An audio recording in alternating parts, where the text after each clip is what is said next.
살아계신 하나님, 하나님의 말씀은 살아있고 운동력이 있습니다. 그 말씀 앞에 서서 우리의 마음을 겸손하게 하고 활짝 열어 주의 음성을 듣기를 원합니다.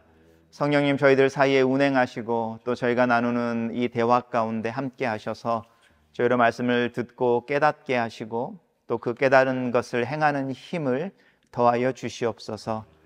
우리의 마음에 묵상이 주님께 연락되길 원하고 제 입의 말이 주님께 연락되어지기를 원합니다. 아멘. 제가 오늘은 좀 캐주얼하게 시작을 해보겠습니다. 제 고향은 한 100명 정도 사는 작은 섬입니다. 요즘은 구글 지도가 이렇게 잘 돼 있어가지고요. 정말로 고향 생각이 날 때는 인터넷을 켜서 구글 지도를 이렇게 확대하면 저희 동네가 이렇게 보입니다. 100여 명이 사는 동네니까 이렇게 뭐 한 20가구, 30가구가 이렇게 있는데 구글 지도로 이렇게 보면 저희 동네의 모든 지붕이 다 빨간색입니다. 군에서 이렇게 색깔이 지정되어 와서 이렇게 위에서 쳐다볼 때에 지붕을 다 빨간색으로 칠해줬대요. 저희 동네가 이제 신안군이라고 하는 목포에서 배 타고 들어가던 데인데 이제는 연육이 되어 있습니다. 그리고 연육이 되어져 있는 그 다리를 천사대교 이래서 1004개의 섬이 있다 이렇게 말하는 동네인데요. 저희는 워낙 작은 섬이다 보니까 그 대교가 저희 동네에 이렇게 닿지 않고 지나갑니다. 저희는 아직도 배를 타고 집을 가야 되는 상황입니다. 제가 이제 초등학교를 다닐 때에 저희 전교생이 한 60명 정도 됐고요. 그때가 이제 최고 저희 동네의 피크였는데 인구가 제일 많을 때였는데 부부 선생님이 이렇게 그 교사로 와서 계시는 거죠. 정말 이렇게 섬마을 선생님 이런 겁니다. 그리고 1학년부터 6학년이 있는데 교실이 2개밖에 없습니다. 그리고 학년 하나는 없습니다. 5학년밖에 없는 거죠. 약간 그런 구조였습니다. 지금도 저희 동네에서 대학을 나온 사람들을 세면 5손가락에 꼽습니다. 제가 그 중에 하나입니다. 동네의 자랑이고 가문의 자랑입니다. 근데 어느 날 저희 아버님이 추석이 지났던 어떤 때인 것 같아요. 술을 약간 드시고 저한테 전화를 해서 대뜸 하시는 이야기가 자식 키워놔야 소용이 없더라 이 이야기를 하시는 거예요. 제가 이제 왜요? 이랬더니 제 친구들이 6명이 있는데 6명 중에 고등학교를 졸업한 친구가 저 하나입니다. 다 중학교나 고등학교 때 자퇴라는 걸 하는 거죠. 섬이 작으니까 분교이고요. 초등학교를 졸업하면 목포라고 하는 곳으로 중학교, 고등학교를 다녀야 하는데 부모님이 없이 자취생활을 하고 아이들하고 이렇게 학교를 다니다 보니까 좋지 않은 친구들을 만나게 되고 뭐 돌봐주는 사람이 없으니까 자기 멋대로 10대를 보내게 되면 그 결과가 중학교 자퇴, 고등학교 자퇴, 이게 중퇴로 나타나는 거죠. 그런데 그렇게 속을 썩였던 제 또래, 제 후배, 제 선배들이 나이가 이렇게 들어가니까요. 사회생활에 제일 먼저 적응한 사람들이 되는 거예요. 대학을 나오지 않았지만 20대 후반에 벌써 어떤 빠른 친구들은 사장님 소리를 듣습니다. 왜냐하면 10몇 살 때부터 직원으로 있던 그 작은 가게에 사장님의 딸하고 결혼을 한다든지 이렇게 그 사회생활을 일찍 시작하고 30대 후반 40대가 됐을 때는 다 사장님들이었습니다. 그리고 자신들이 어렸을 때 부모님을 속썩이고 또 속상해했다는 걸 아니까 명절만 되면 아니면 집에 무슨 일만 있으면 달려오는 거죠. 그러니까 저희 아버님이 하시는 이야기가 애써서 대학 보내서 공부시켜놨던 놈은 저 먹고 살겠다고 바다 건너가서 어디에 있는지도 모르는 곳에 살고 있는데 어릴 때 속썩였던 놈들은 우리 아버님이 이제 손자 손녀 손 잡고 선물 한 보따리 지고 명절만 되면 부모님을 찾아온다라는 거였습니다. 그래서 잘못 키웠다라는 거죠. 우리가 이제 인생을 살면서 이렇게 시간을 길게 볼 때 이해되어지는 게 있습니다. 잠깐 스냅 사진으로는 다 좋은 것만 기억되어질 수 있고 아니면 다 나쁜 것만 기억되어질 수 있지만 우리가 삶을 10년, 20년, 30년 이렇게 가면 좋을 때도 있고 나쁠 때도 있고 기쁠 때도 있고 슬플 때도 있고 산의 꼭대기에 설 때도 있고 밑에 계곡 저 밑바닥에 설 때도 있다는 걸 저희들이 이렇게 알게 되어집니다. 우리가 이렇게 인생을 길게 보게 되어질 때 지혜로운 사람이 된다, 이렇게 이야기를 합니다. 여러분 그 토끼하고 거북이 이야기 아시잖아요, 그렇죠? 토끼하고 거북이가 이제 경주하는 이야기를 아는데 우리가 그 이야기를 가지고 좀 다른 이야기를 한번 해보겠습니다. 토끼와 거북이가 이렇게 경주를 하지 않고요, 서로 이렇게 친하고 재미있게 지낼 수 있는 방법이 있을까요? 토끼는 빨리 뛰는 거를 천천히 뛰면 될까요? 거북이하고 맞춰주려고. 토끼 속 터져 죽습니다. 그렇죠? 거북이가 토끼랑 속도를 맞추려고 빨리 속도를 내서 빨리 걸으면 둘이 친해질 수 있을까요? 관절염에 걸리거나 아니면은 이렇게 몸살이나 무리해서 건강에 치명적인 데미지가 올 겁니다. 그런데 하루는 토끼와 함께 들에 이렇게 있을 때가 있고요, 어느 날 바다나 연못으로 간다고 생각해 보십시오. 거기에서 토끼와 거북이가 함께 놀 때 토끼가 빠른 동물이 될까요? 물속에서? 아니잖아요. 그러니까 거북이가 살고 있는 삶의 환경이라고 하는 것과 토끼가 살고 있는 삶의 환경이라고 하는 부분은 또 다른 문제인 건 거죠. 우리가 그 이야기를 알게 되면. 더 재밌는 게 있습니다. 토끼가 몇 년 사는지 아세요? 토끼를 키워봤거든요. 러시안 토끼, 이렇게 하얀색의 빨간 눈 가지고 있는 토끼를 키웠는데 진짜 이렇게 나중에는 이렇게 못 안을 만큼 이렇게 큰 토끼가 되더라고요. 토끼의 평균 수명이 8년입니다. 거북이는요? 네, 최소한 8년은 아니죠. 300년 이야기도 하고 몇십 년을 삽니다. 그러면 토끼하고 거북이가 시합을 했을 때 이 토끼의 나이가 몇 살이었을까요? 나이 들기 전, 그쵸? 8살짜리는 아니었을 겁니다. 아마 이렇게 막 이렇게 한참 이렇게 혈기가 왕성할 때 3살, 4살? 토끼. 거북이는 몇 살쯤 됐었을까요? 그래도 토끼 몸짓에 우리 그 사파나 그림 보면 토끼하고 몸짓이 비슷하니까 이렇게 막 3살, 4살짜리 토끼는 아닐 거 아니에요. 손바닥에 들려주는 토끼는 아닐 거 아니에요. 우리가 생각하는 뭐 한 80년, 90년 토끼라고 거북이라고 생각해 보십시오. 그러니까 소년 토끼와 할아버지 거북이가 경주를 하는 겁니다. 근데 토끼가 8년을 살면서 토끼 나이에서 할아버지가 되는 거죠. 아니면 할머니가 되고, 거북이의 나이가 천천히 가기는 하지만 경력이 많은, 경험이 많은 두 노인의, 토끼 노인과 거북이 노인이 함께 있을 때, 둘이 있을 때는 경주를 하지 않겠죠. 자기의 삶에 대한 이야기를 나누지 않겠습니까? 이런 이야기들을 해갑니다. 우리가 AI라는 인공지능 시대를 살면서 팩트라고 하는 문제가 더 이상 중요한 문제가 되지 않았습니다.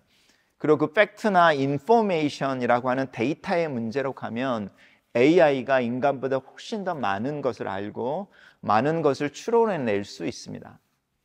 근데 의식 확장이라고 하는 거죠. 이런 이야기를 생각해내는 거. 그리고 인생을 길게 보면서 아, 인생은 그렇게 흘러가는 거다라는 걸 깨닫는 것. 이런 부분들은 AI가 아직까지는 흉내내지 못하는 영역이고, hopefully AI가 거기까지는 안 가기를 바라는 마음이 있습니다. 우리가 신앙생활을 할 때, 성경을 읽을 때 이 의식 확장이나 또 이렇게 다른 관점에서 좀 아니면 구체적인 관점에서 성경을 읽을 수 있어야 되는데, 교회에서 믿는 것, 믿음이라는 걸 강조하다 보니까 이 부분이 닫혀버립니다. 그리고 성경에 나와 있는 팩트라고 하는 정보, 또 데이터, 이런 것을 아는 것을 성경을 많이 안다, 이렇게 생각하는 경향이 있습니다.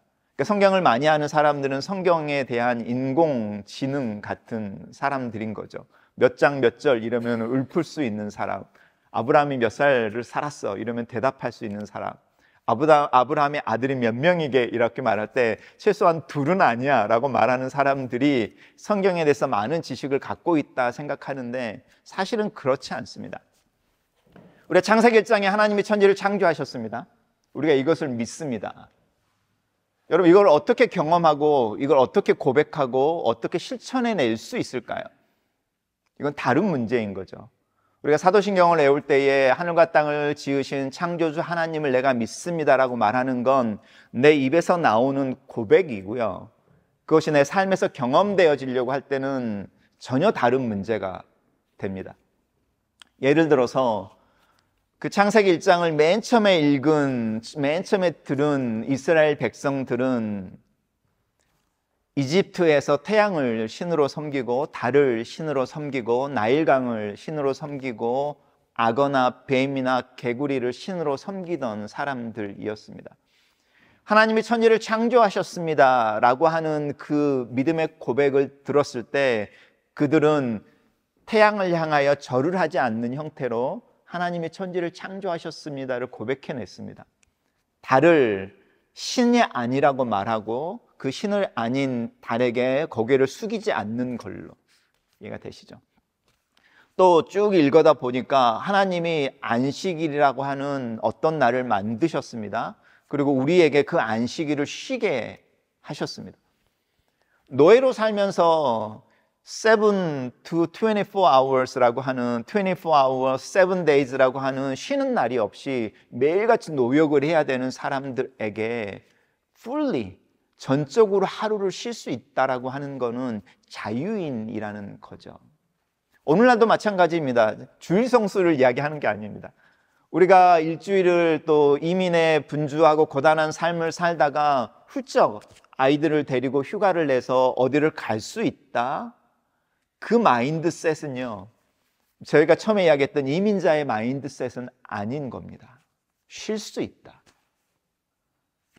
하나님이 천지를 창조하셨습니다. 그리고 그 이야기의 맨 마지막에 하나님이 쉬시는 행위를 통해서 쉬셨습니다. 그리고 쉬는 날을 만들어 주셨습니다. 그리고 이 쉬는 날을 우리로 하여금 누리게 하셨습니다. 왜냐하면 우리가 하나님의 형상대로 지음을 받은 사람들이어서 라고 하는 내가 누구에게 굴복되어지고 강요되어지고 또 종속되어진 존재가 아니라 하나님이라고 하는 보이지 않는 존재를 보여주는 이미지로 이 세상에 있는 특별한 존재로서 나는 하나님으로부터 쉴 수 있는 권력, 권세, 힘, 자격을 가지고 있습니다 라는 겁니다. 하나님의 천지를 창조하셨습니다라는 신앙의 고백은요, 안식일이라고 하는 날에 나도 쉬고 우리 집에서 일하는 종도 쉬게 하고 우리 집에 들어와 있는 손님도 쉬게 하고 우리 집에 있는 가축들도 쉬게 하는 그 행위로 고백되어집니다. 그러니까 천지를 창조하셨습니다 이렇게 말하는 내용에서 멈추는 게 아니고 우리의 삶으로 들어올 때는 그래서 나는 발 뻗고 내일 걱정 안 하고 오늘 편안하게 가족들과 함께 아니 주변에 있는 사람들과 함께 이런저런 이야기를 하면서 보낼 수 있는 그 힘, 그 자격, 그 권리 그것을 누릴 때 우리의 신앙이 고백되어지는 겁니다. 그러니까 하나님이 천지를 창조하셨습니다. 안식일을 지켜라고 하는 것은 서로 다른 두 개의 계명인 것 같지만 이 두 개의 계명이 하나의 계명인 것이고 하나님이 천지를 창조하셨습니다는 내 입에 있지만 안식일을 지키는 것은 내 몸에 있는 것이고 관계 속에 하나님과 관계 속에서 하나님이 천지를 창조하셨습니다를 고백한다면 관계 속에서 나는 안식일을 지키고 있습니다. 스페이스가 굉장히 길어지죠.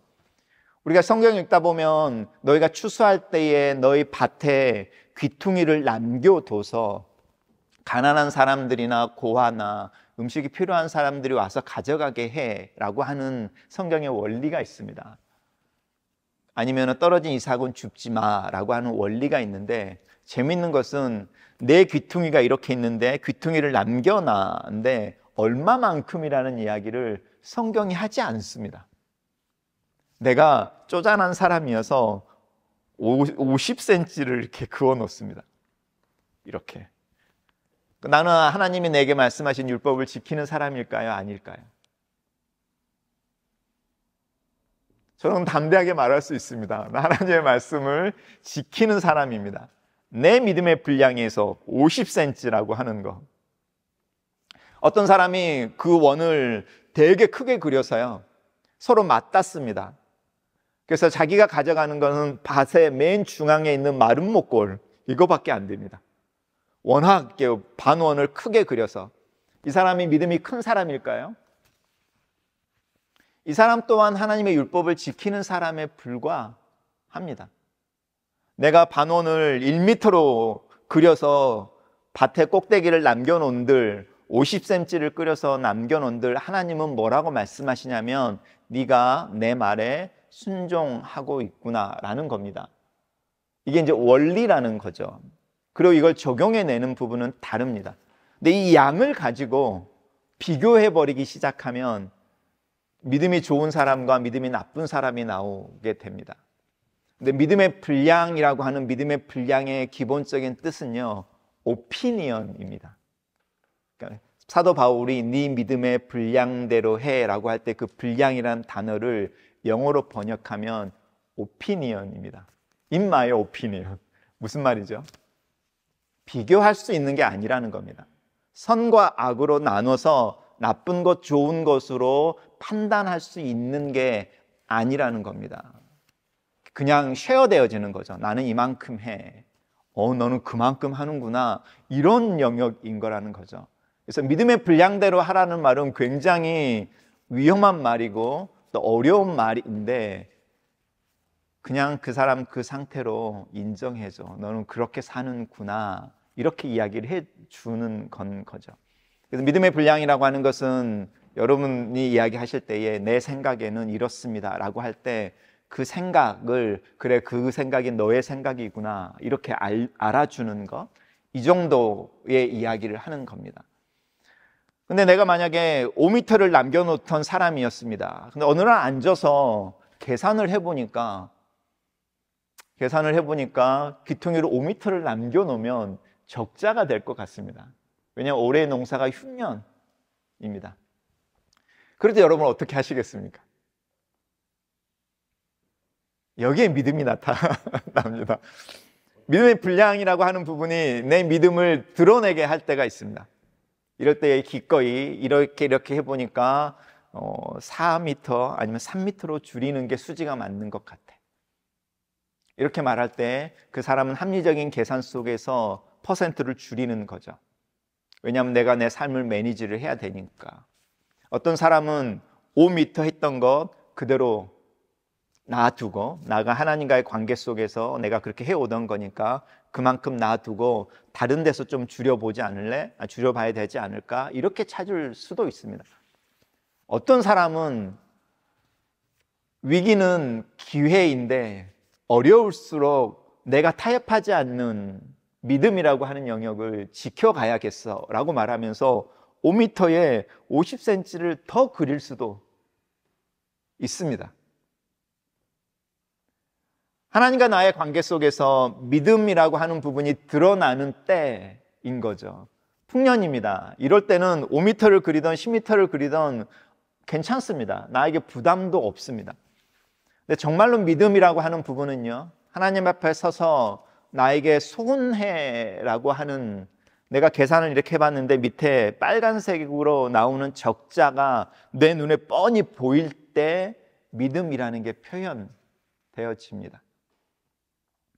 우리 신앙생활을 하면서 이런 부분에 대해서 좀 고민을 해볼 필요가 있습니다. 우리 성경을 읽으면서 그 성경에서 이야기하는 내용들을 인포메이션이나 데이터로 기억하는 부분이 아니라, 그래서 그것이 내 삶에 어떻게 적용될까라는 거죠. 성경에서 예수님의 가르침의 코어 중에 하나의 개념이 엑스트라 마일이라는 겁니다. 어떤 사람이 너에게 뭘 요구하면 조금 더 해줘라 라는 겁니다. 근데 조금 더 해줘라라고 하는 것은 강요되어지는 어떤 상황에서 이야기하는 겁니다.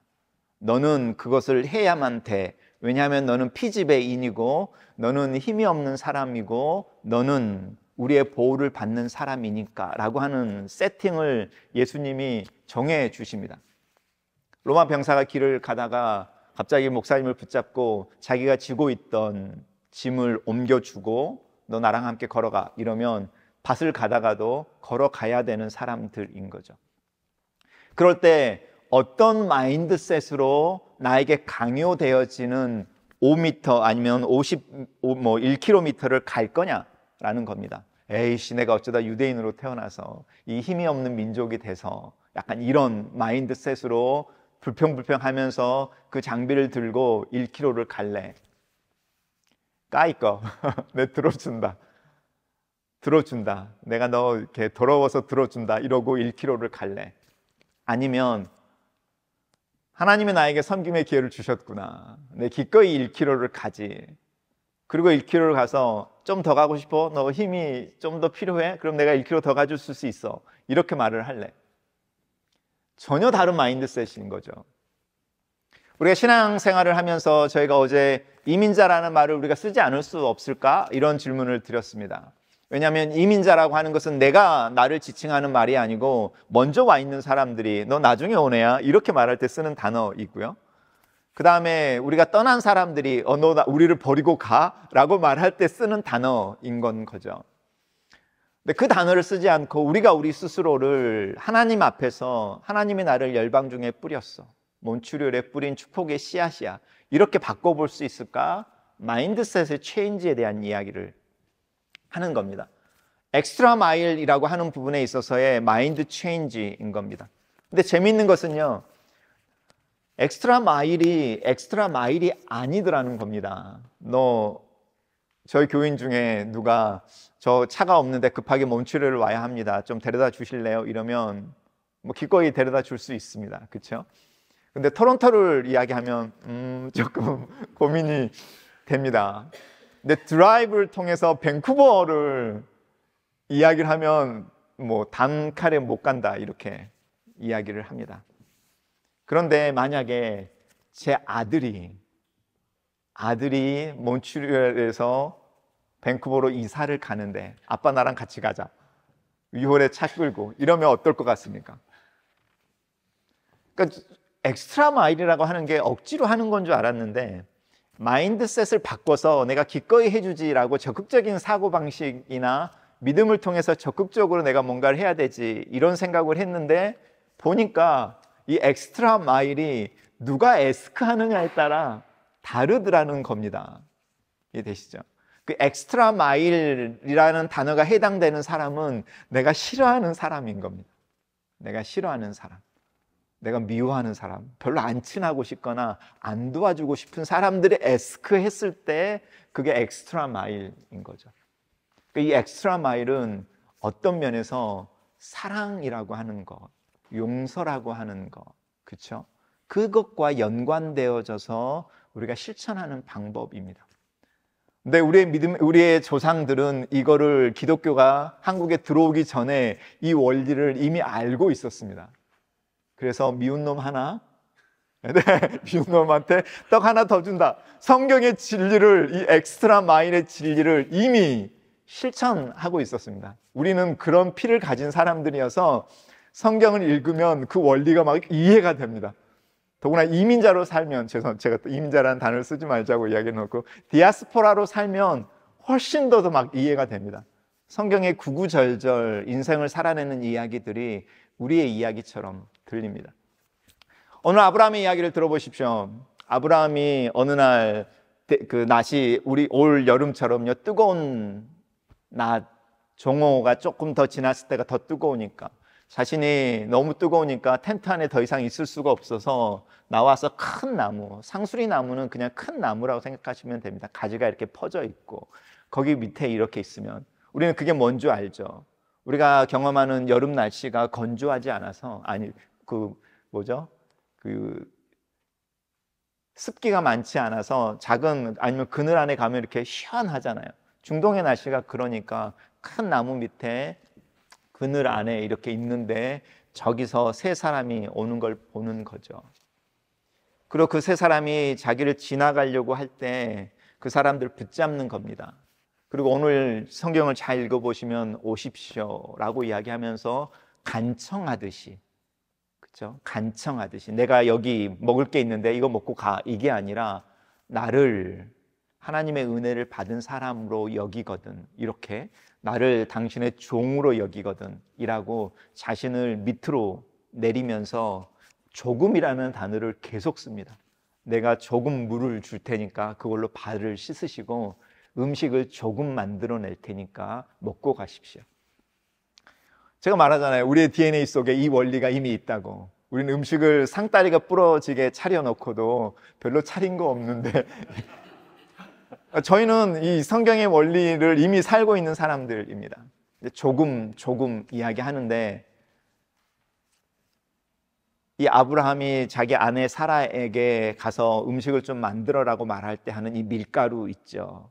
그 밀가루의 양이 있는데 그 밀가루 양이 고운 가루 3스아 이런데, 여러분 구글에나 AI에게 물어보십시오. 이게 얼마나 되는 거야? 300명이 먹는. 미쳤죠? 세 사람인데.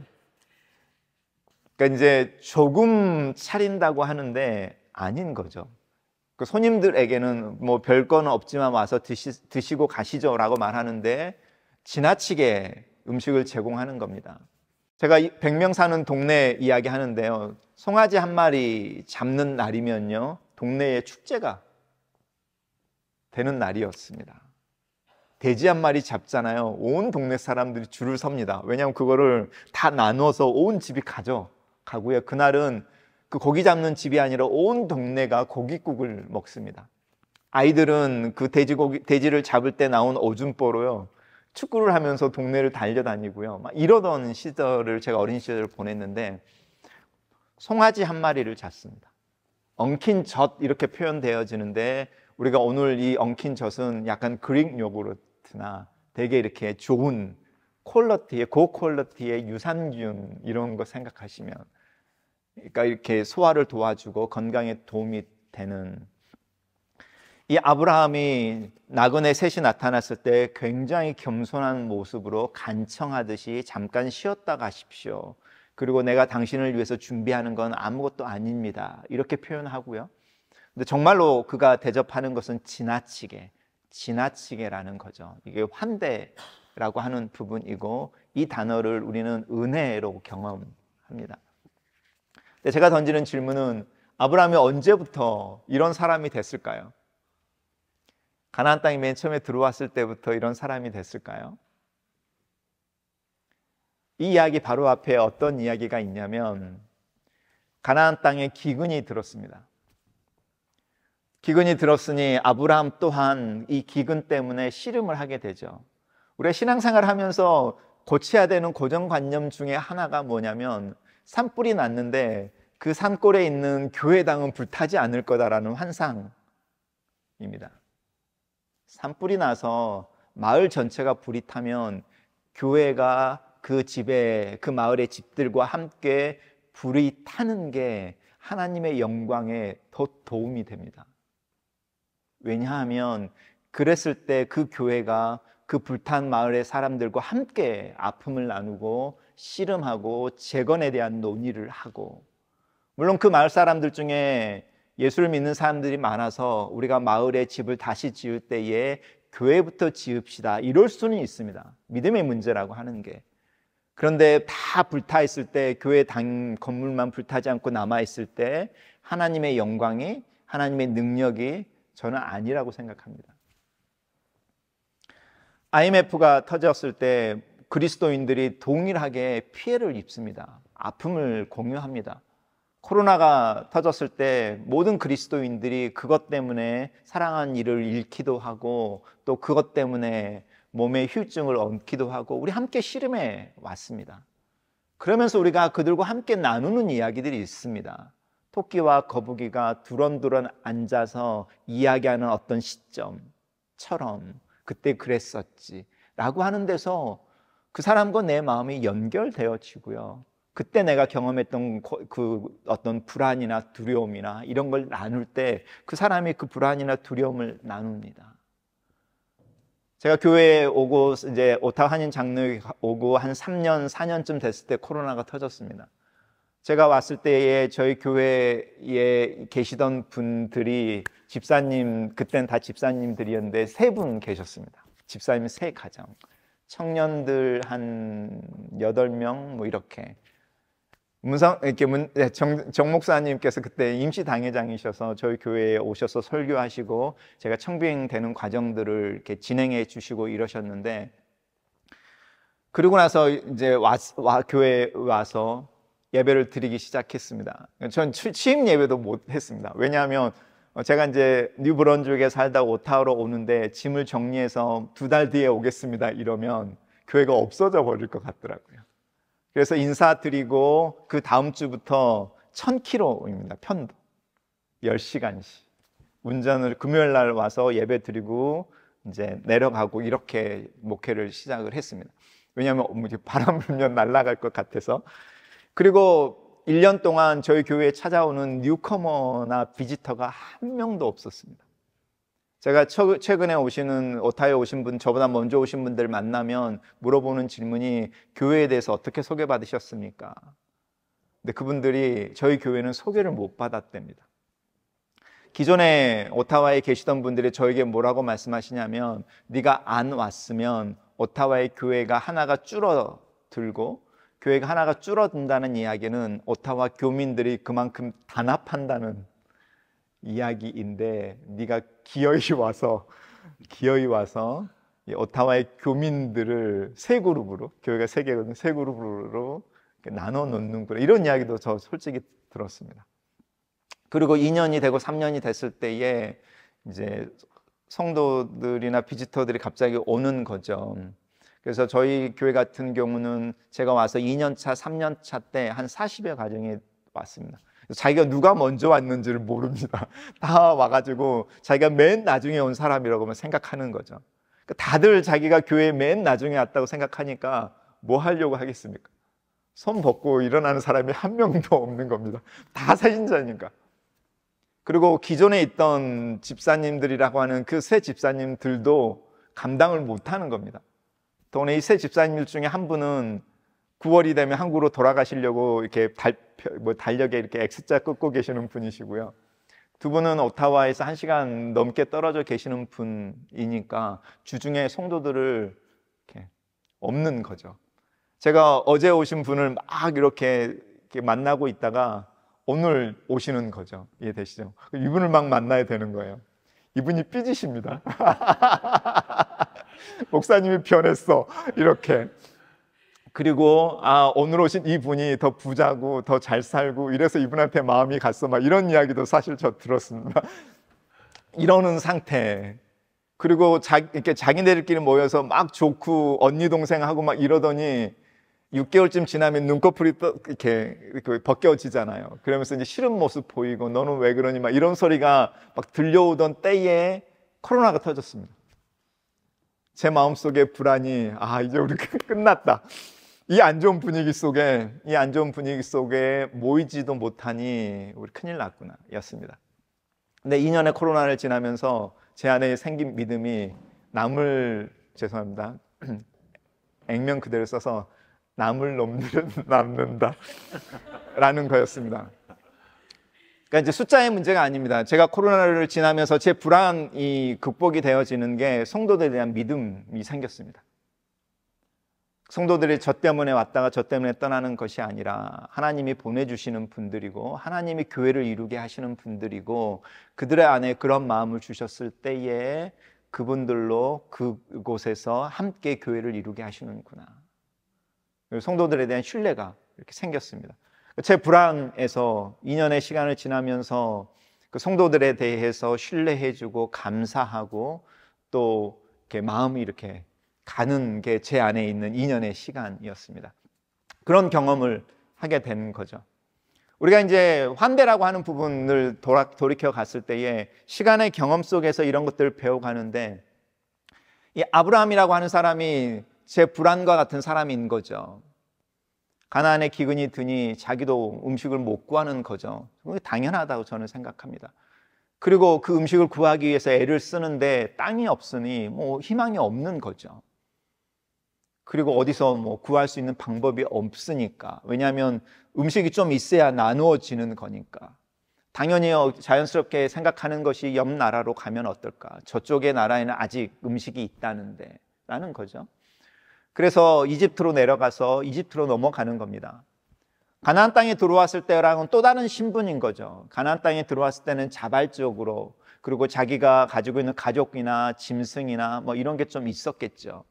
그리고 그룹이 있으니까 나를 처음 만나는 사람들이 나를 막 무시하지는 않는, 그게 우리의 모습이지 않습니까? 한국 사람들만큼 이 캐네디언들이 되게 애매하게 생각하는 사람들이잖아요. 이 난민도 아니고 3D라고 하는 그런 막 어떤 일을 하는 사람들도 아니고, 이야기를 들어보면 다 대학 나오는 사람들인 것 같고 뭔가 배운 사람들인 것 같고, 그렇다고 주머니에 뭐가 없지도 않고 막 이러는 애매한 사람들인데, 그렇게 아브라함이 가나안 땅에 들어왔다면 시간이 지나고 기근을 만났을 때 난민이 되는 거죠. 음식을 찾아서 낯선 곳으로 이주해 가야 하는 레퓨지로 애굽으로 들어가는 겁니다. 약자에서 더 약자로 가는 부분이니까 얼마나 두려웠겠습니까? 그래서 우리가 잘 알고 있는 이야기죠. 자기 아내를 데려다 놓고 내 누이라고 하자. 그렇죠? 그리고 실제로 들어갔더니 바로 눈에 띄는 거죠. 그리고 이 외국인의 미모의 외국인이 들어왔으니 바로에게 추천이 되어지고, 이 바로가 폭군이 아니었던 것이 정당한 대가를 지불하는 거죠. 지창금이라고 하는 굉장한 선물을 아브라함에게 주고, 그 아브라함의 아내를 자신의 뭐 이렇게 후궁이나 첩이나 이렇게 데리고 들어가는 거겠죠. 생각해 보십시오. 자기의 귀에 갑자기 들려오는 수많은 짐승의 소리들이 있습니다. 아브라함의 귀에 지창금으로 받은 겁니다. 자기 앞에 수많은 금은 보화가 이렇게 놓여 있습니다. 지창금으로 받은 겁니다. 자기 아내는 자기 옆에 없습니다. 그날 밤에 아브라함은 무슨 생각을 했을까요? 자기 아내를 누이라고 속이고 자기는 부자가 됐는데, 자기 아내는 또 다른 뭐 시대의 그 나라의 권력자라고 할지라도 다른 남자와 함께 있을지도 모르는 그날 밤에 아브라함은 무슨 생각을 했을까요? 하나님이 아브라함에게 아무런 이야기도 안 하십니다. 그 문제를 언급도 안 하십니다. 이런 비겁한 놈, 믿음이 없는 놈, 이런 이야기를 안 하시고 아브라함에게 나타나지도 않으십니다. 하나님이 그날 밤에 바로에게 나타나십니다. 그리고 바로에게 관계를 끊어 주십니다. 바로가 아브라함에 대해서 배신감을 느끼죠. 자신은 정정당당하게 대가를 지불하고 굉장히 젠틀한 방법으로 사라를 데리고 왔는데 하나님이 자기에게 나타나 자기를 징계하시니까 화가 나서 사라를 돌려보내고 떠나라 이렇게 말을 합니다. 그리고 그 지창금 돌려줘가 아니라 가지고 가, 귀찮아 이런 거죠. 보기도 싫어. 아브라함이 금은 보화를 가지고 그리고 많은 짐승들을 가지고 가나안 땅에 들어갈 때는 난민이었는데 거부가 돼서 가나안 땅을 이렇게 애굽을 떠나서 다시 약속의 땅으로 돌아왔습니다.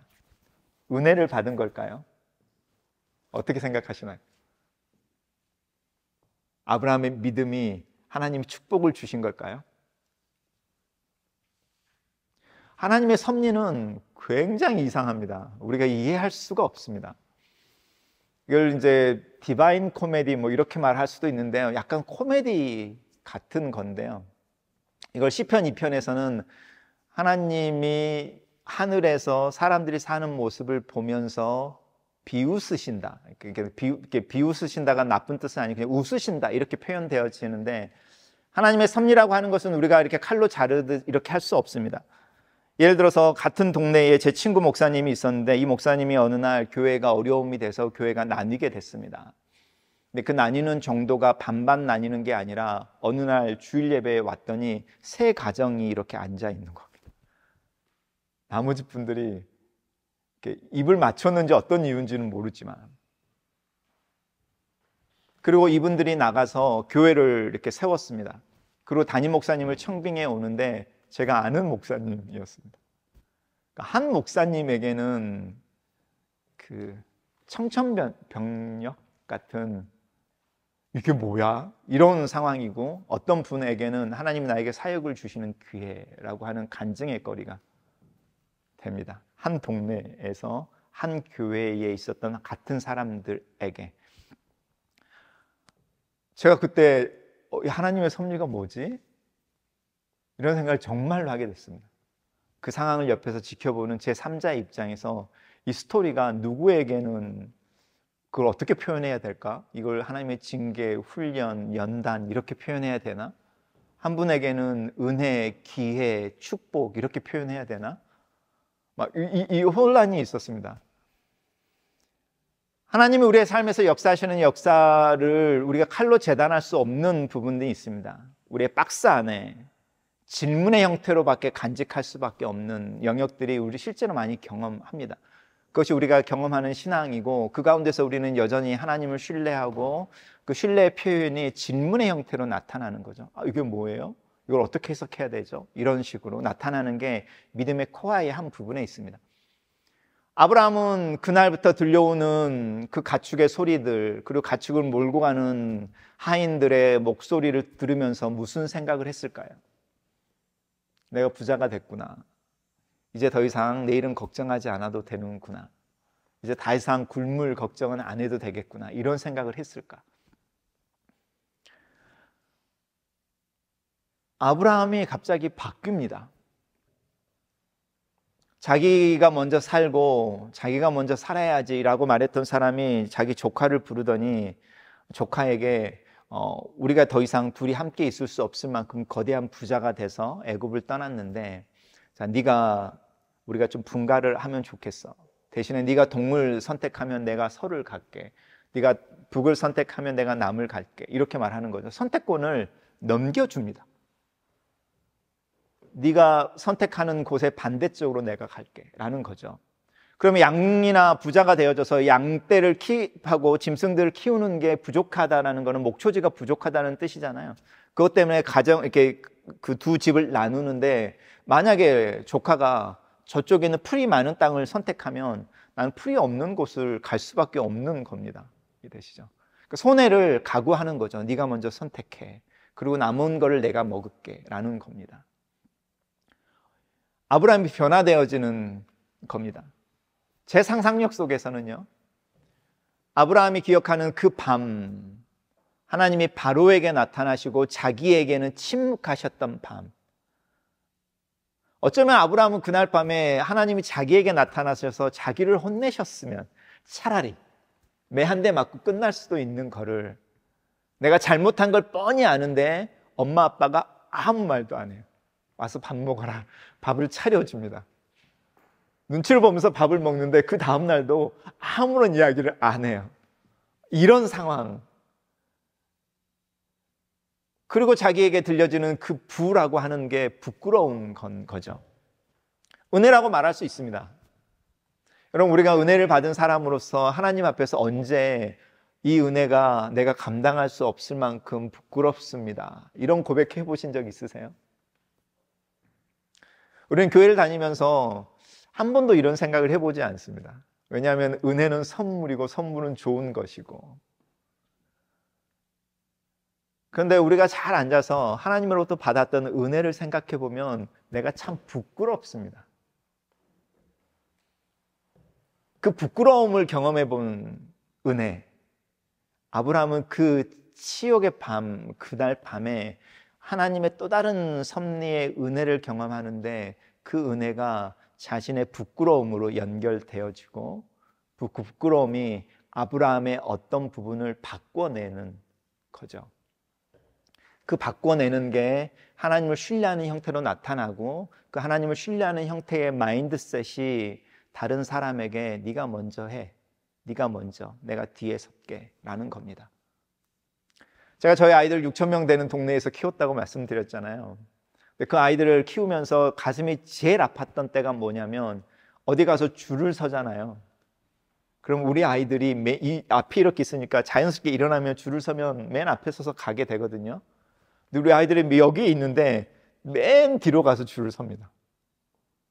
자기들도 모르게 자신들이 맨 앞에 줄을 설 수 있음에도 불구하고 알아서 맨 뒤로 가는 걸 볼 때 부모의 입장에서요 정말 이렇게 마음이 아팠습니다.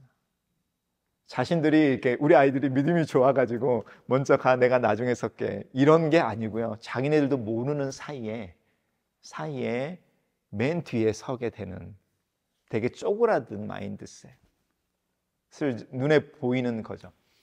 근데 아브라함은 그렇지 않았습니다. 알아서 자신이 맨 뒤로 가는 사람으로, 그 전에는 알아서 어떻게 해서든지 자기가 맨 앞에 서려고 했던 사람이었는데 은혜라고 하는 부분을 부끄러움과 연결시켜서 자신의 약함을 덮어주시는, 수치를 감춰주시는, 그래서 때로는 아시면서도 고개 돌리고 못 본 것처럼 해주시는 겁니다. 우리가 아이를 키울 때 아이들하고 이런 경험 하나 있으면 아이들 꼼짝 못합니다. 나도 알고 우리 엄마 아빠도 아는 내 잘못이 있는데 그걸 우리 엄마 아빠가 커버해 줬어. 있죠. 바로 지적하지 않고 이 경험 하나가 우리 아이들이 엄마 아빠에게 언제든지 돌아올 수 있게 하는, 그러니까 떠나 있다가도 집으로 돌아오게 하는 이 끈 하나를 만들어 줍니다. 우리가 아이들을 키울 때 이렇게 바르게 키우는 것 되게 중요하는데 정말로 결정적인 어떤 거 하나는 덮어줄 필요가 있습니다. 아브라함은 그 은혜를 경험한 후에 자기가 알아서 맨 뒤로 가는 것을 배우게 됩니다. 롯에게 네가 먼저 선택해. 당연히 롯이 어떻게 선택하겠습니까? 제일 좋은 목초지, 제일 번성하고 번화한 동네를 선택해서 가는 거죠. 그리고 아브라함은 광야에 그대로 남아 있습니다. 반대 것을 선택해야 하니까. 그리고 오늘의 이야기가 연결되어집니다. 이 아브라함은 자신이 받은 은혜라고 하는 부분을 나누어 주는 삶을 살기 시작하는 거죠. 자기와 같은 사람들이 자신 앞에 지나갈 때에 그들을 환대하는 모습으로 나타납니다. 우리 오늘 읽은 본문 그 맨 뒤에 하나님이 뭐라고 말씀하시냐면, 내가 아브라함을 선택한 이유는 아브라함이 내 법도를 행하는 것을 통해서 하나님이 누구인지를 드러내기 위해서라는 겁니다. 우리가 아브라함의 생애를 계속 공부하다 보면 하나님이 아브라함을 선택한 이유가 복의 근원, 민족의 어떤 열방의 조상 이런 이야기를 하지만 또 다른 구석으로 가면 하나님의 진심이 드러나는데 그 진심이 뭐냐면 하나님과 아브라함의 관계 속에서 하나님이 어떤 분이신지를 아브라함이 드러내게 하기 위해서라는 겁니다.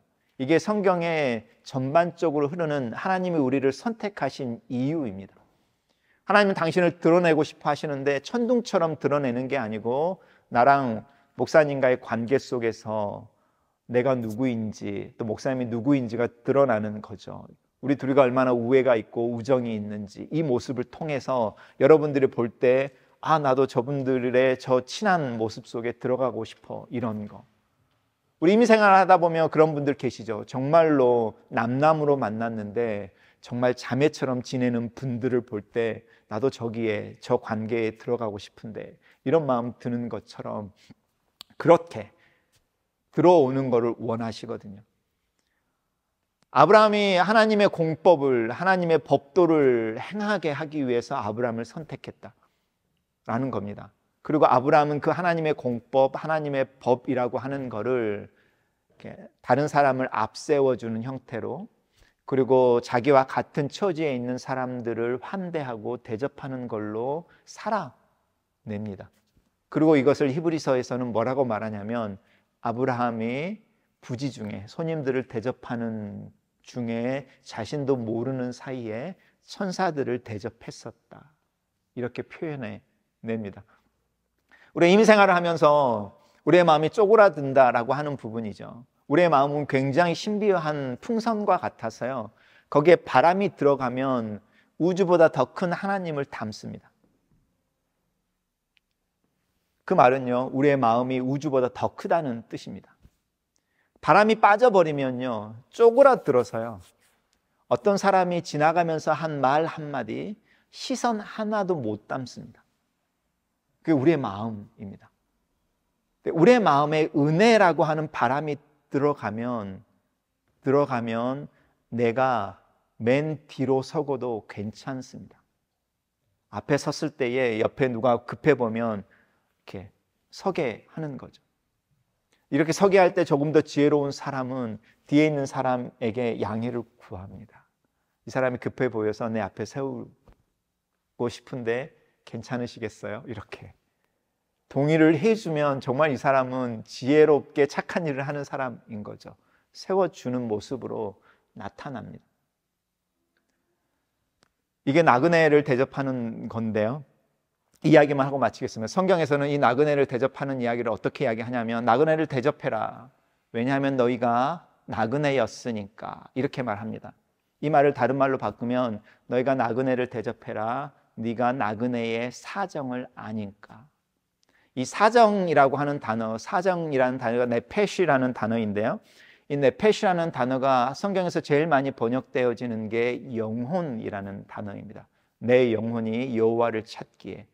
그리고 창세기 1장 마지막에 하나님이 사람을 흙으로 만드시고 호흡을 불어넣으셨을 때 사람이 살아있는 생명이 됐다라고 할 때 네페시라는 단어를 씁니다.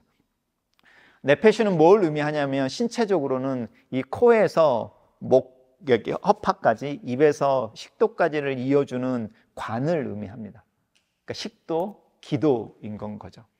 여러분, 코에 이렇게 손을 내보시거나 입을 한번 상상해 보십시오. 이 네페시라고 하는 이 관, 식도, 기도라고 하는 이 관에 특징이 있는데 끊임없이 들어간다는 겁니다. 그리고 안 들어가면 우리가 괴로워하게 됩니다. 헐떡이게 되고 배고파하게 되고. 그래서 이 식도, 기도라고 하는 이 네페시가 사람을 의미하는 단어입니다. 그러니까 우리는 뭔가를 끊임없이 욕망하는 존재이고, 뭔가를 갈망하고, 뭔가를 계속 마시고, 뭔가를 계속 먹어야 하는 존재인 거죠. 네페시라는 단어입니다. 그래서 이 식도, 기도라는 단어가 욕망하는, 바라는, 욕정스러운 이런 단어로 번역되어지다가, 너는 그런 존재야 라고 할 때 그 사람, 그리고 영혼이라는 단어입니다. 그래서 이 네페시가 영혼으로 번역되어질 때 이 영혼이라는 단어는 항상 뭘 암시하냐면 뭔가를 동경하고 욕망하는 존재입니다.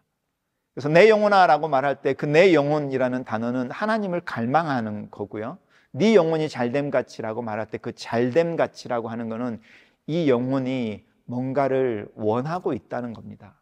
그래서 인간은 뭔가를 욕망하는 존재입니다. 우리가 이런 사람이라면, 그리고 내 앞에 서 있는 사람도 그런 존재라는 걸 안다면, 내가 욕망하는 걸 조금 덜, 저 사람이 욕망하는 걸 조금 더 라고 하는 부분인 거죠. 아브라함은 율법이 없을 때에 하나님의 법으로 이해했습니다. 자신을 뒤에 세우고 엑스트라 마일인 거죠. 그리고 나와 같은 처지에 있는 사람들에게 음식을 대접하거나 피지컬하게 서브를 해주는 환대의 모습으로. 그러고 보면요, 예수님이 뭐라고 말씀하시냐면, 내가 영광 중에 만왕의 왕으로 올 때에 모든 사람들을 모아놓고 뭘 물어볼 거냐면, 여기에 너희들이 무시하고 고개 돌리면 아무런 가치도 없는, 너희들에게 영향도 없는 이 사람들이 여기에 이렇게 서 있는데, 더 리스트라고 말하는 가장 작은 사람들, 가치가 없는 사람들이 있는데, 이 사람들에게 물 한 잔 준 사람 손 들어봐 입니다. 꾸준하게 계속 물을 준 게 아니라 물을 한 번이라도 준 적이 있는 사람 손 들어봐 입니다. 음식인데요, 음식도 막 큰, 오늘 그 아브라함이 이야기한 것 말고요, 프렌치 프라이 하나일 수도 있고요, 햄버거 하나일 수도 있습니다, 컵라면 하나일 수도 있고요, 그런 음식 하나 준 적 있는 사람 손 들어봐 입니다. 한 번이라도. 이게 우리가 말하는 예수님이 최후의 심판자로 오셔서 모든 사람들 모아놓고 반을 나눌 때 쓰시는 기준이라는 겁니다.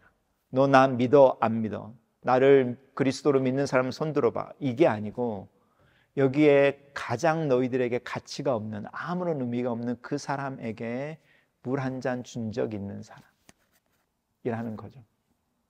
제가 이야기를 왜 들고 왔냐면 우리가 함께 이곳에서 살아서 서로 과부가 호라비가 과부 심장 안다고 이렇게 서로 막 더 살 것 같잖아요. 근데 우리가 이야기하는 것처럼 이렇게 낯선 곳에서 살다 보면 너나 나나 네 형편이 내 형편이고 이래서 더 도와주고 더 이렇게 할 것 같지만 그렇지 않습니다. 우리의 마음은 더 좁아져서 더 서운해지고 더 괘씸하고, 그리고 우리가 한국을 떠나서 여기 와서 사는데 너 하나 없어도 내 여기서 사는데 아무런 상관없어 이래서 고개 돌리면 바로 잊혀져 버리는 관계의 삶을 살고 있습니다. 그럴 때에 우리의 마음속에 하나님의 법이라고 하는 그 법을 아무리 많은 성경의 구절로 우리의 마음속에, 우리의 머릿속에 가지고 있다 할지라도 하나님의 법이 문서로 기록되어지기 전에 아브라함이 깨달았던 나를 조금 더 다른 사람들보다 낮게 내려놓고 나랑 같은 형편에 있는 사람들에게 조금 더 내가 뭔가를 나눠주는 이 삶이라고 하는 그 삶, 문자화 되기 전에 아브라함이 하나님과의 관계 속에서, 왜냐하면 하나님의 자신을 그렇게 은혜를 베푸시고 눈을 감아주고 그리고 이렇게 인도하셨던 그 경험 속에서 아브라함이 배웠던 하나님의 실천의 원리, 그 원리를 우리가 살아낼 수 있을까? 그런 면에서 교회는 그거를 시험해보는 제일 좋은 장소죠. 왜냐하면 사람들이 교회에 모일 때는 집에서 모인 것처럼 자기 옷을 벗거든요. 되게 신기하지 않습니까? 우리가 다른 사람들 만나거나 다른 이렇게 기관에서 만나거나 이러면 어느 정도 체면을 차릴 줄 알거든요. 근데 이상하게 교회를 오면 가면을 벗습니다. 그리고 옷을 벗습니다. 마치 자기네 집에 온 것처럼. 그래서 자기가 아내에게 하던 행동이나 남편에게 하는 행동이 교회에 있는 교인들에게 고스란히 드러납니다. 내가 원하는 것들도 그대로 드러나고요. 저는 그것이 교회와 가정이 하나님이 유일하게 이 땅에 세우신 인간의 조직 관계여서 그렇다, 이렇게 생각합니다. 그래서 가정과 교회의 가장 공통점은 뭐냐면 자신들의 욕구를 숨기지 않는다. 그 말은요, 가정과 교회는 서로의 욕구를 알아봐주고 인지해주고 그것이 조금이라도 채워줄 수 있게 해주기 위해 서로 섬겨주고 도와주고 나를 조금 낮추고 하는 삶의 터전이라는 뜻입니다. 아브라함이 하나님의 은혜를 경험하면서 자신을 부끄럽게 여기고 그럼에도 불구하고 자신을 환대해주고 용납해주는 것을 경험하면서 자신이 환대하는 사람으로 변화되어졌던 것처럼 우리가 하나님의 은혜를 경험한다면 그런 삶을 살아내는 가장 기본적인 공간이 가정과 교회인 건 거죠. 그 밖의 기관에는요, 이미 이익이 연결되어져 있습니다. 저 사람에게 잘못 보이면 그것에 대한 데미지가 바로 나에게 옵니다. 내가 저 사람에게 뭘 하면 그것에 대한 대가가 바로 돌아옵니다.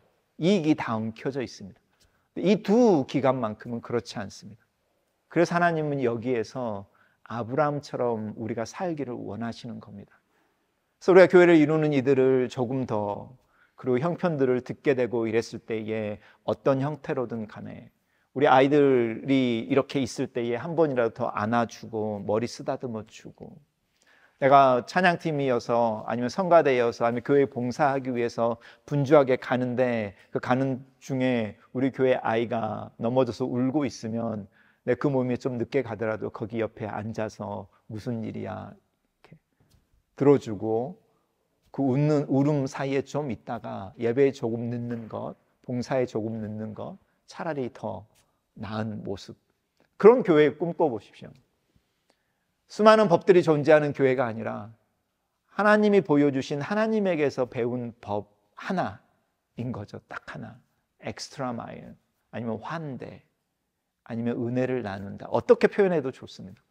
나를 조금 낮추고 내가 가지고 있는 것을 나눠줄 수 있는 그 분위기, 또 그런 교회 한번 꿈꿔보십시오. 이 복음이라고 하는 부분과 이 디아스포라라고 하는 영역과 동일하게 연결되어집니다. 하나님 우리를 복의 씨앗으로 뿌렸다라고 할 때 그 씨앗이 자라면서 나타나는 것, 그리고 거기에 맺히는 열매, 아브라함이 하나님으로부터 배운 수많은 정보가 있기 전에 경험을 통해서 이 모습이 우리에게도 있으면 좋겠습니다. 한번 기도하겠습니다. 우리 시간 잠깐 기도할 때에 우리에게 주어지는 하나님의 은혜가 우리에게는 어떤 느낌으로 오는지 한번 느껴보시면 좋겠습니다. 우리 예수 그리스도의 십자가를 바라볼 때에 하나님이 우리를 향한 하나님의 사랑과 은혜를 경험하게 되는데, 혹시 하나님이 주시는 그 은혜를 어느 중에 나도 모르는 사이에 당연한 것, 내가 그런 은혜를 받을 만한 자격이 있는 존재로 인식하고 있는 것은 아닌지, 비록 내가 겸손한 단어를 써서 나는 하나님 앞에서 죄인입니다 라고 말하고 있지만, 그래서 그 죄인에게 부어지는 하나님의 사랑과 은혜와 용서라고 하는 그 선물을 당연하게 여기고 있진 않는지, 하나님은 나에 대해서 뭐라고 말씀하지 않으시고 기꺼이 주시는 이 은혜가 내 마음 깊은 곳에서는 나에게 사실은 부끄러움이고 자격 없음이고, 그리고 그 수치를 덮어주시는 하나님의 어떤 침묵으로 여겨질 수는 없는지, 우리 시간에 잠깐 침묵하면서 하나님으로부터 받는 은혜에 대해서 한번 생각해 보시면 좋겠습니다.